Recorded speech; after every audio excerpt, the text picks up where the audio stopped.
Heavy লাগছে। লাগছে বুঝি? শর্মিলা ঋতুপর্ণা।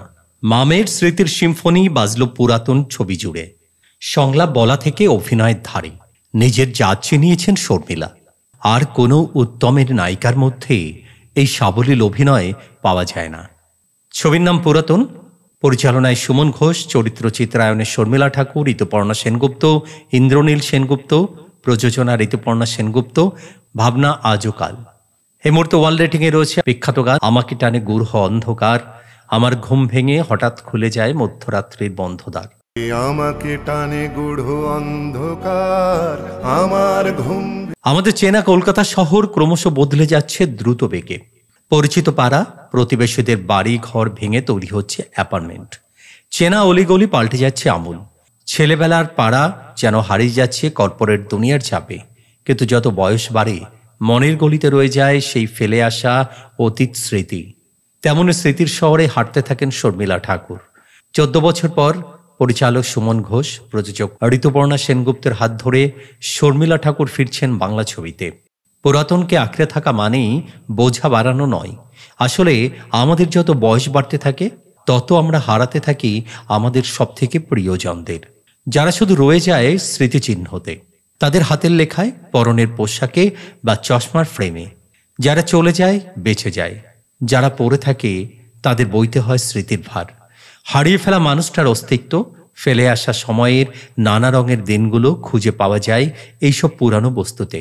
তেমনি পুরাতন নামক বাংলা ছবিতে শর্মিলা ঠাকুর 7-এর দশকের ব্যাংকের পাসবই, দুর্গাপুজোর চাঁদার বিল, মুদির দোকানের ফর্দ ফেলে দিতে পারেন না এই 2025-এ এসেও।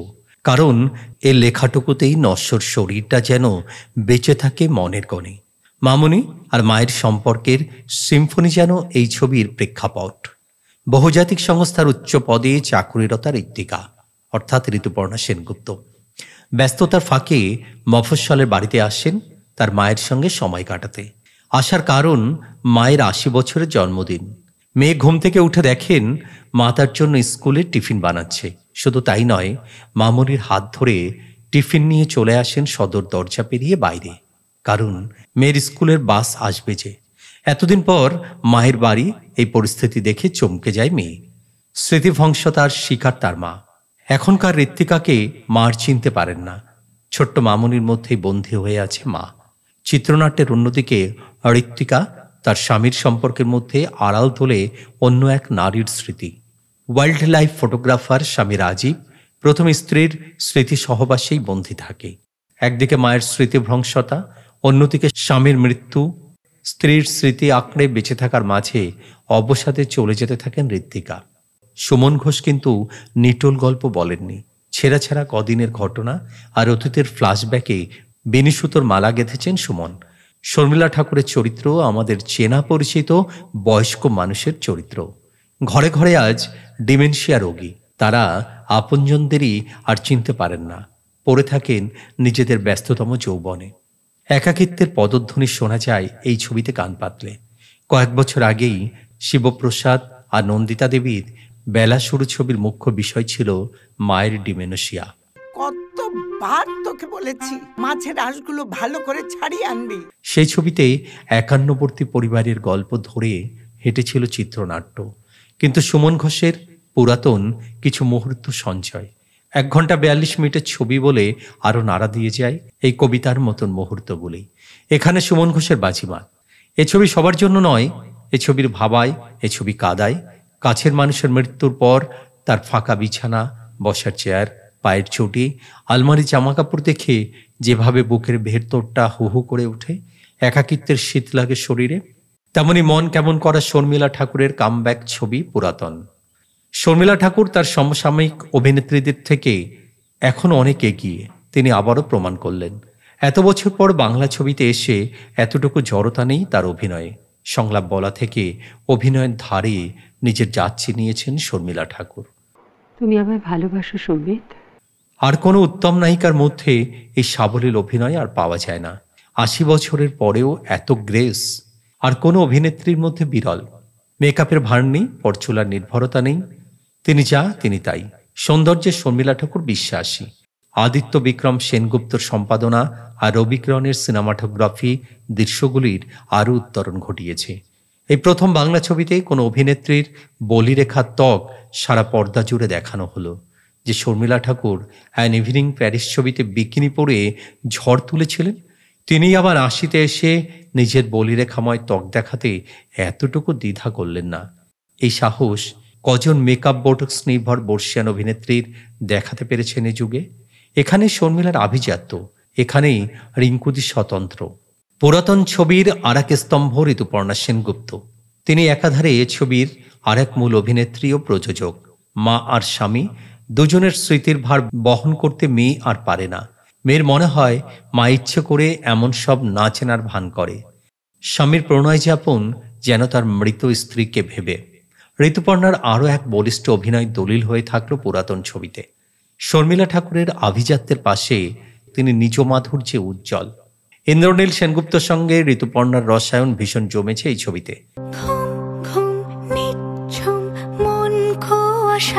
অতনু ঘোষ, ঋতুপর্ণ ঘোষ, সৃজিত মুখোপাধ্যায়, সন্দীপ রায় পেরিয়ে সুমন ঘোষের ছবিতে আরও এক অন্য ইন্দ্রনীলকে আমরা পেলাম।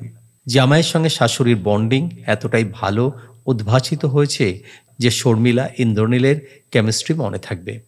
ইন্দ্রনীলের সংলাপ বড় মন কাড়া, যেখানে বলেন যে উনি বেশ আছেন, আর কে বলছে ওনাকে সবার মতো আধুনিক রেড রেসে থাকতে হবে? আন্টি নিজের টার্মে বাঁচেন, ক্ষতি কি? কে বলেছে ওনাকে সবার মতো ওই আধুনিক রেড রেসে থাকতেই হবে?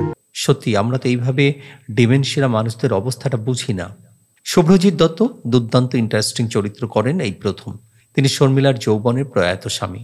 শর্মিলা আজও ৭-এর দশকের অস্থির সময়ে নকশাল আন্দোলনের বন্দুকের গুলির শব্দ, স্বামীর পাশে বসে গান করা, নকশাল দেওরের ঘেরাটোপে রয়ে গিয়েছেন। এই সময়ের এগিয়ে যাওয়া পৃথিবী তাকে আর নাড়ায় না। পরিচারিকার চরিত্রে বৃষ্টি নজর কাড়লেন সহজাত অভিনয়ে। শর্মিলা ঋতুপর্ণার স্টারডমের মাঝেও বৃষ্টি ঢেকে যাননি। একবালি খান্না নিজের স্টাইলে ছাপ রেখেছেন। অলোকনন্দা দাশগুপ্তর সঙ্গীত পরিচালনায় দূরে কথাটির দারুণ প্রয়োগ হয়েছে ছবির গানে।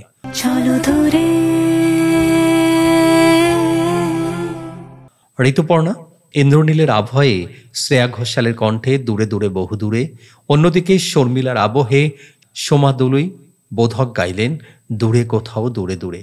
বিশেষ প্রাপ্তি ছবির শেষে নিজের গলায় শর্মিলা ঠাকুরের দুকলি রবীন্দ্রসঙ্গীত গাইলেন এই প্রথম। শর্মিলা ঠাকুরের শাড়ি চয়নে সাবর্ণী দাসের কাজ দৃষ্টিনন্দন। রবিকিরণের ক্যামেরায় ছবির সেট থেকে পুরানো বাড়ির আলোক অন্ধকারের খেলা চোখকে আরাম দেয়। তবে সুমন ঘোষের চিত্রনাট্যের বুনন আরও জোরালো হতে পারত। যেখানে এই ছবিকেই মনে করতে হচ্ছে কিংবদন্তি শর্মিলা ঠাকুরের শেষ বাংলা ছবি। ডাইনিং টেবিলে শর্মিলার পরিবেশন করা দৃশ্যটিতে টেবিলটিকে আরও শৈল্পিক করে সাজানো যেত, যা আমরা ঋতুপর্ণ ঘোষের ছবিতে দেখতে পেতাম। তেমনি সংলাপের উপর বেশি জোর দেওয়া যেত, যা ছবিকে কাল্ট করতে পারত। পুরাতন ছবি শেখালো পুরানো জিনিস বিক্রি করে দিলেই আধুনিক হওয়া যায় না। পুরানো মানুষের সঙ্গ পেলেই নিজেকে আধুনিক করা যায়। ছবির শেষে রয়ে যায় মন কেমনের রেশ। তো বন্ধুরা, অবশ্যই সিনেমা হলে ছবিটি এলে অবশ্যই দেখবেন। ছবির নাম পুরাতন, বেশ ভালো লাগার ছবি। দ্য ওয়ার্ল্ড রেটিং দিয়েছে 10-এর মধ্যে 8। ছবিটা অবশ্যই দেখবেন। আজ এ পর্যন্তই। ভিডিওটি আপনাদের ভালো লাগলে অবশ্যই লাইক, শেয়ার, কমেন্ট করবেন আর আমাদের চ্যানেল হ্যাপি সানরাইজ সাবস্ক্রাইব করবেন। ধন্যবাদ।